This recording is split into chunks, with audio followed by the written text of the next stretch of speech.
Welcome to day 15. Today's phrase is, then you will be made complete.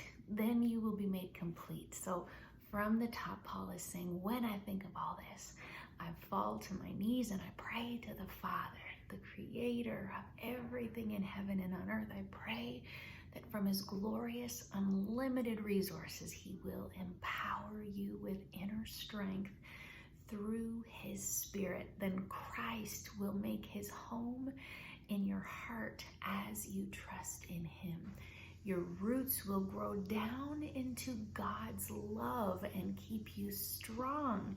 And may you have the power to understand, as all God's people should, how wide, how long, how high, and how deep his love is. May you experience the love of Christ, even though it is too great to understand fully. Then you will be made complete. So this phrase, as I am meditating on this phrase, it's really quite humbling because, we realize and can become more and more aware of the state of our own heart, and many places throughout the scriptures, and even Jesus himself speaks about that it's out of the heart flow the issues of life, that the things that come out of our mouths, the things that come out of our lives, it's what's in our heart that is coming out. And so what is in my heart? And what's interesting is that this is talking about being made complete, but many other translations use the word full. So it's kind of like this idea of fullness or fulfilled. So then you will be made complete. So one of the ways that I often think about the soul or the heart is in this terms of being a vessel or like a cup. Like David talks about, even in Psalm 23, he says, my cup runs over. So there's this sense of that we are this cup or this vessel that needs to be filled. It needs to be filled with something, but we fill it up with all this other stuff that doesn't actually fulfill. And then we're left with all of these empty spaces that ache and cry out, either in loneliness or in brokenness, and long and ache to be touched and to be filled.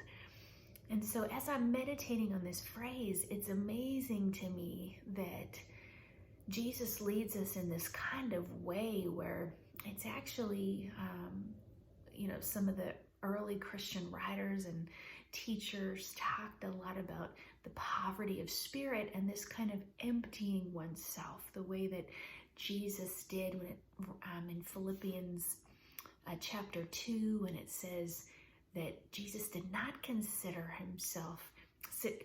equality with God something to be grasped, but made himself nothing. He took the form of a servant. So that means emptying himself. He sort of emptied himself and he became this vessel that was obedient to God, even to death on the cross. And so there's this old Christian idea of poverty of spirit that ends up being kind of like we actually have to empty out our cup because there's so much stuff in it, and then we can't actually get fulfilled because there is only one thing that does fill and fulfill the cup so that we are complete, and that is this amazing love of God that is so wide and so long and so high and so deep. May we experience this love of God, even though it is too great to understand fully. Then we will be made complete. So how is it with your soul? What is inside your cup? What is inside my cup that is taking up space maybe when it shouldn't be, leaving empty crevices and cracks and that aren't filled and that ache to be filled. What is the state of my soul? And can I think of it as a cup?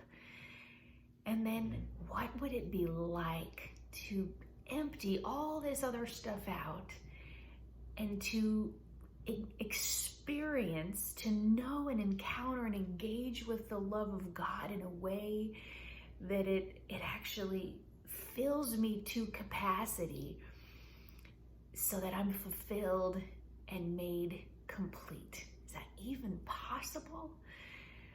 As I'm meditating on that phrase on this day, I invite you to join me in considering the state of your soul, the state of your cup. What is in your cup? What is God saying? You got to get rid of that. Get that out of your cup, because I want to fill it with an experience with my love, a knowledge, a knowing, a deep knowing and engagement and a real encounter with the love of the living God. Can we even dare to believe that such a thing is possible and that we could be made complete, full, fulfilled, satiated, satisfied, lacking in nothing? Again, Psalm 23, the Lord is my shepherd, I shall not want. I lack nothing.